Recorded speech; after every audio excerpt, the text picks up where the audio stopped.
Hey everyone, welcome back. So we know it's been a while since we've been here, and it's just because we've been a little busy with the whole pregnancy thing. And that's kind of what we wanted to talk about in this video actually is we just kind of wanted to give like a little video explanation of the entire fertility pregnancy journey that we went through. And so the best place to start with that, I guess, is all the way back when we were still living in Manhattan. Yeah, we knew we wanted a baby pretty quick into our relationship. Yeah, both of us wanted kids, but we had actually never like thought about it. No, I didn't want kids before I met you. Well, I know. I mean, when we were together, both of us wanted kids. That's what I meant.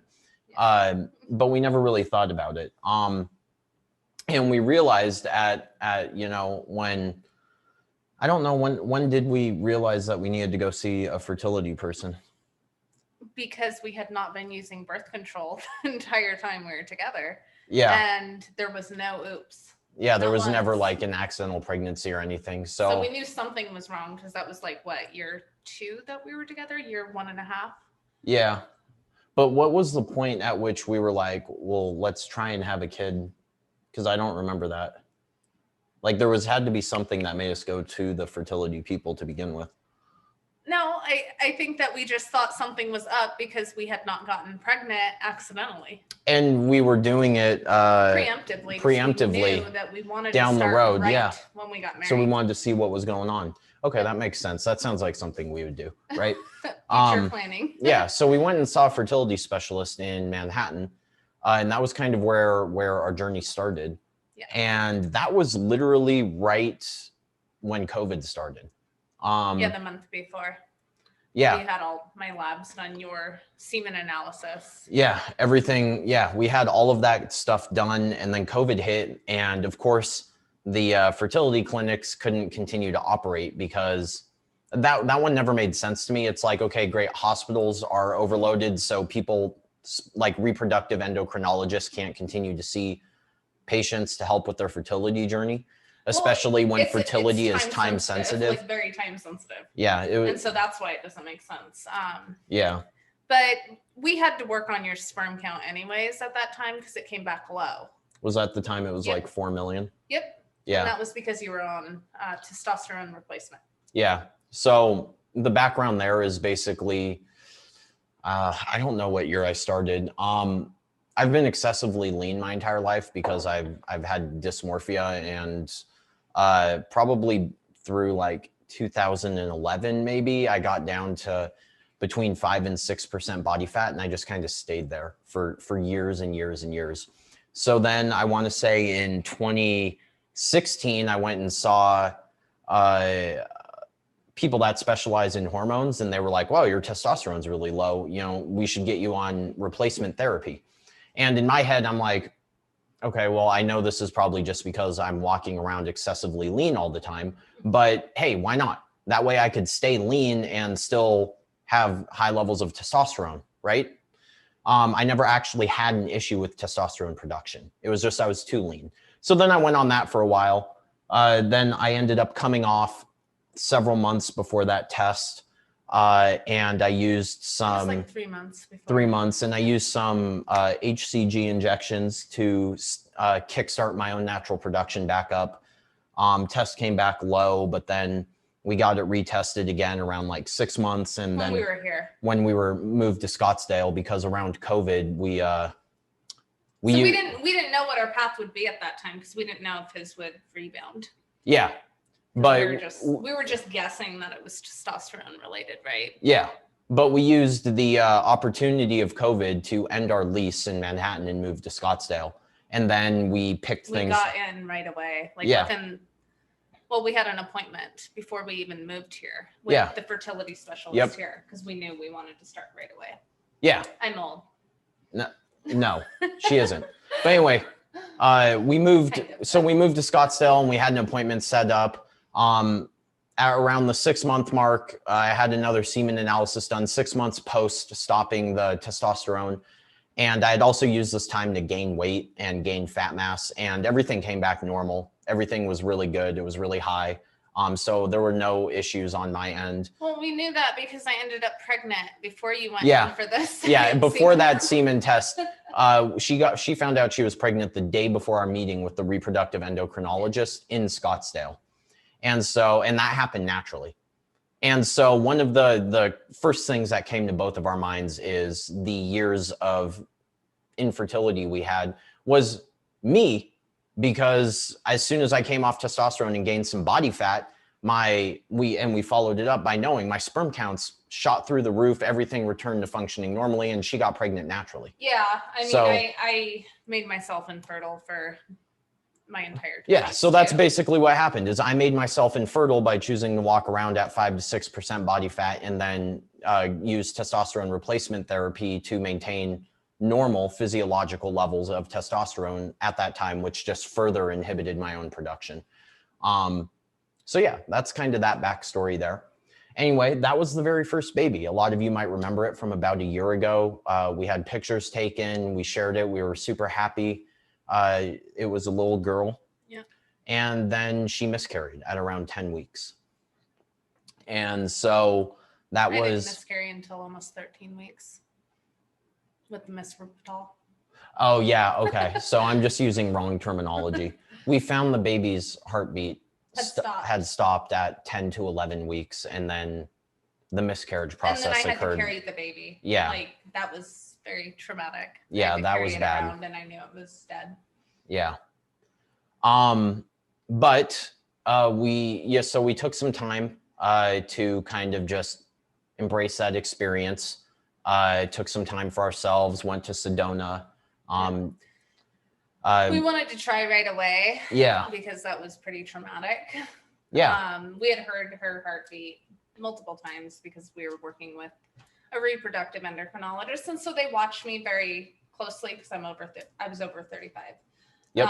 So they were watching me really close. And so we got to see the baby a lot more than most people get to see the baby, which made the loss even harder. Yeah, we developed a connection with it, right? And we weren't expecting to lose it. I don't think anyone ever does expect that to happen, but it did. So we hopped back on the fertility train as soon as possible. In our heads, we said, we got pregnant naturally, but we miscarried. We don't want to waste a bunch of time trying to get pregnant naturally again, and then also just end up losing that baby. So we decided to work. We did one cycle of IUI right after. So we decided to work with the reproductive endocrinologist to figure out, is there anything going on with Brianna that could cause miscarriages? Because we just want to avoid that entirely if we can. Yeah, so I had an HSG, I think that's what they're called. Yeah, you had a bunch of tests done. Yeah, they flushed my tubes, looked at my uterus, like everything was fine. I have polycystic ovaries. My hormones are a little off, but yeah, that's why we decided to do the IUI. Yeah, so we did an IUI cycle, and I think that one was unsuccessful, right? Yep. Yeah. And we did gonal injections with that one too. Yep. Okay. And then they told us, hey, did you want to be in a clinical trial for IVF? And they were like, what you need to do is in order to qualify, you need to be off of all hormones and everything for 3 months. And so she was like taking progesterone, to post IUI. Like there's a lot. And they said, if you take a break for 3 months, then and your certain other lab markers come back in range, then you'll qualify for the study. And we look really good on paper, so that's why it was offered to us. Yeah, we're young and I'm not young, but she is. I'm not. I don't consider fertility. Well, okay, fair enough. They think anything over 35 is geriatric. Yeah, or it's a little advanced insulting. Maternal age. It's a little insulting. Anyway, baby making, I'm old. The research company would pay for the entire IVF experience, right? Everything. And so not only would we would have a 95% chance of having successful implantation based on all of our markers, but she would also have eggs on ice in case, down the road when she's 42, she decides she wants another kid or something, right? So it was a very advantageous offer that we took. So we stopped everything for us. It ended up being about 4 months. We just stopped everything. And that was at the end of last year. And then right before we were about to screen into this study, she became pregnant naturally again, and that disqualified us. And then that baby ended up miscarrying at 7 weeks. Yep, that one wasn't as hard on me. I had the shoe was going to drop feeling the entire time. Yeah. With that one too. It was cynical. Yeah. I mean, people with PCOS miscarry at a higher rate anyway. And so I thought that like the egg quality wasn't going to be as good. Like I just had all these thoughts.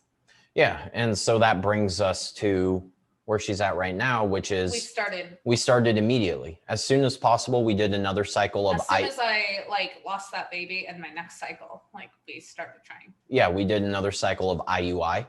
She went on letrozole, which helped rebalance her follicle stimulating hormone and luteinizing hormone, which was one of her issues. It was off a little, so her egg development during her follicular phase caused the miscarriages. Yeah, it wasn't ideal. So this fixes that problem. We amplified it by using HCG injections. We amplified it by using FSH injections, and then the HCG was the trigger shot. And then we did the IUI, and it ended up working. And our doctor... I knew 9 days post. I had a feeling I was pregnant almost immediately because I was super freaking hungry, and I'm never that hungry. Even doing fertility cycles, I don't get that hungry in my luteal phase. Yeah. And I was super hungry right away. So I was testing at like, I think 8 days post IUI. Yeah. And my first like very faint line on 8 days, but 9 days, it was definitely positive. Yeah. And she also got put on a little cocktail of some medications that our doctor has experience saying these are safe and there is a potential benefit to prevent miscarriage. So we're just going to put you on them preventively, even though we didn't have certain like multi-$1,000 tests done that would determine whether we actually needed them or not. You can't do them during pregnancy. We're talking about like blood clotting and stuff. Your blood clots at a higher rate when you're pregnant anyway, so it's best to do it before you get pregnant. And we didn't do that because we didn't want to wait. Yeah, exactly. And so he just did it as a preventative. And I have MTHFR mutations, which may or may not impact clotting depending on your homocysteine and stuff. So anyway, she went on a little cocktail of a low dose prednisone, which is an anti-inflammatory. It's like cortisol, right? So that helps prevent any potential immune reaction against the developing embryo and placenta, where your body could like reject it because it doesn't identify it as self.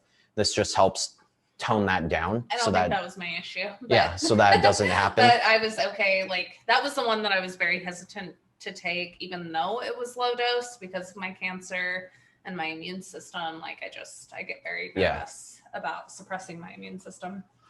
Yeah. But I took it and I did fine, and I came off of it at 8 weeks. Yep, came off at 8 weeks. The other one is she did injections of Lovenox. Is that what it's called? Yeah, Lovenox, and that's just enoxaparin. It's anti-clotting.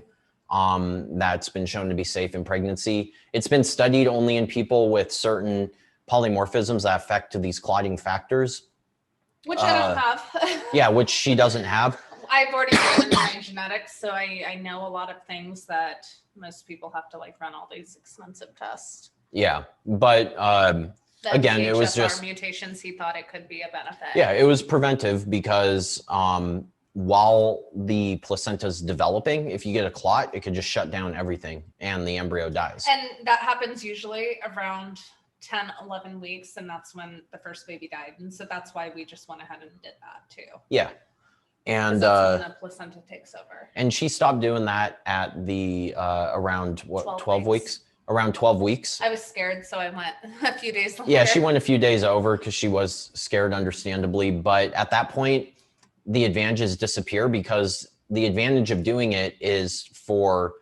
Unless you have a blood clotting disorder. Yeah, unless you have a blood clotting disorder, then you're on it until like 35 weeks. But in her case, because she didn't, it was just there to help make sure that no clots screw up the formation of the placenta. Once the placenta's there... The blood vessels are yeah, there's larger. so many blood vessels and they're so much larger that any little clots aren't going to like end the pregnancy. Your body works around it.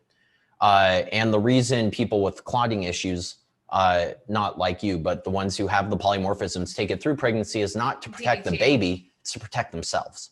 Yeah. Because again, that placenta, it'll make things work. And so the other one is Baby aspirin. baby aspirin for, again, just that blood thinning. And that's for the baby. Yeah. That one is. And the final one, I think, Progesterone. was progesterone. And so she just took progesterone. She did intravaginal progesterone because it goes right up into the uterus where it's needed. Yeah, serum doesn't always, my serum was really, really high. But as he explained, it doesn't always accurately reflect the uterine levels. Like they're not going to sample your uterus to tell you the levels. So, and there's no downside of supplementing it. You can't have too much progesterone when you're pregnant, but you can have too little. And so yeah, there's no downside of it being too high. Mine was 90, like first trimester. That's usually third trimester levels. So yeah, that's why I was so tired. Yeah, exactly. And she came off, or no, you're still taking that. I did lower the dose and it caused spotting like a day later. And so they increased my dose because it dropped. Something with PCOS is that we have higher cortisol levels. And so we burn through our progesterone more. And so it's something I'm going to have to take throughout my pregnancy. But that's fine. Yeah. She just takes it before bed, right? Yeah. And so if it makes her tired, then she's going to sleep anyway. And so now how far along are you? A little over 16 weeks. Okay. Well, we made it this far and we're hoping that it continues. Yeah. I do want to mention that I was on a cocktail of supplements for a year before I got pregnant. That's a lot of people want to tell me to take all these supplements and it would have cured my miscarriage. I was already on for months before. The life cycle of an egg to develop is about 3 months. I was on supplements for the 3 months prior to every pregnancy that I lost and this one. Yeah.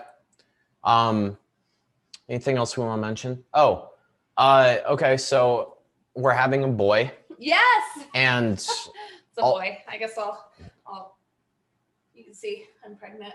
Yeah, there you go. She has a little baby bump and, should we tell him what the name is? Yeah. Okay. So we're going to name our kid Lux. Our baby. Our baby. When he calls it kid. We're going to name it Lux. What's his name? There is a funny backstory to that name. I don't know. Lux Amenadiel. Yeah. Lux Amenadiel Leaf will be the name. I tried, to think of like a middle name that started with an O so that his initials would be Lol. And then I could just go around calling him Lol. But it didn't go over well with her. I also, for a good portion of the pregnancy referred to him as Wallaby Bee Leaf because I liked the way it just rolled off the tongue, Wallaby Bee Leaf. And my dad always joked about me being named Wally. Dad. And so I'm just continuing that joke. And once he's born, I'll probably tell him too, like it was between, Lux and Wallaby Bee Leaf. Just because that's obviously it's a horrible dad joke. A horrible name, but it's funny. And I like the way it rolls off the tongue. So getting my dad jokes in early while the little guy's still baking. And so, yeah, I won't go into the backstory about Lux, maybe in a different video or maybe in comments. But yeah. Ask. So that's kind of like our backstory. The cliff notes, I would say. Yeah, it's been a long journey. I feel very bad for people going through fertility issues. I also had to streamline this process because I stopped monitoring my melanoma to have a baby. Yeah. That is one thing that I wanted to do is have a baby if I was to die. And that's still a possibility. Like I'm not scared or freaking out about it or anything. Other people are probably more than me. But I do want to have a baby and leave a piece of me behind, right? Yep. So that's one of the reasons why we were trying to do it quick. Yeah. And plus as still took she said years. Yeah, it did. Even though we were trying. Yeah. And so, I mean, that's the thing too, is I guess another thing I want to add here is I think a lot of people take for granted the fact that they have kids. One of the observations that we made going through all this and joining all the different like fertility Facebook groups and stuff is just seeing how many women, like the only thing they want in life is to have a kid. And some of them like don't get that opportunity. Yeah. And it really makes you think about like how many people out there have kids, don't want them, or treat them poorly, or just don't give their all into parenting, and how many like parents, or how many people are out there that want to be parents more than anything but can't. It's just not fair, you know? And so it sucks. It's sad. If I was to do like IVF and have leftover eggs, I'd donate them. I think that's one of the best things you can do instead of being like social justice warrior, rah, right? Go donate some eggs or sperm. Yeah. Do something productive. Yeah. So, anything else? Nope, that's it. All right. Well, that was this spiel. I know this was a longer video. And so if you made it this far, then thanks for listening to us ramble about our story. And if you skipped ahead just to hear what the baby's name was, then you go back like maybe 60 seconds. And yeah, thanks everyone. And we'll see you in the next one.